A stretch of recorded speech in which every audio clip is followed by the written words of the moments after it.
خطبہ نمبر 65 آپ علیہ السلام کے خطبے کا ایک حصہ، جس میں علم الہی کے لطیف ترین مباحث کی طرف اشارہ کیا گیا ہے۔ بسم اللہ الرحمن الرحیم۔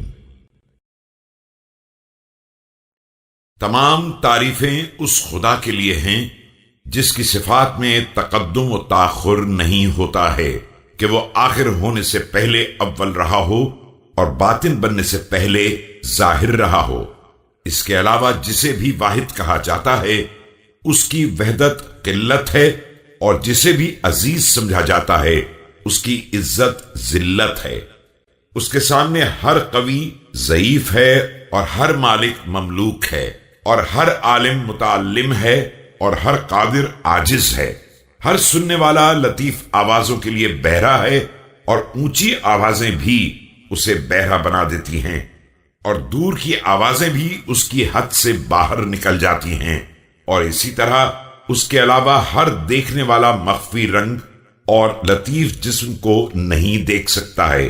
اس کے علاوہ ہر ظاہر غیر باطن ہے، اور ہر باطن غیر ظاہر۔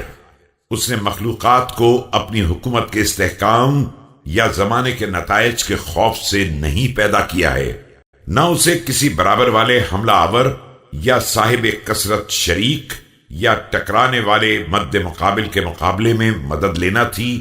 یہ ساری مخلوق اسی کی پیدا کی ہوئی اور پالی ہوئی ہے، اور یہ سارے بندے اسی کے سامنے سر تسلیم خم کیے ہوئے ہیں۔ اس نے اشیاء میں حلول نہیں کیا ہے کہ اسے کسی کے اندر سمایا ہوا کہا جائے، اور نہ اتنا دور ہو گیا ہے کہ الگ تھلگ خیال کیا جائے۔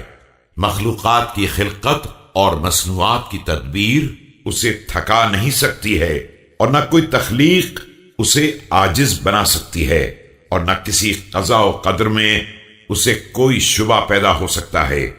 اس کا ہر فیصلہ محکم، اور اس کا ہر علم متقن، اور اس کا ہر حکم مستحکم ہے۔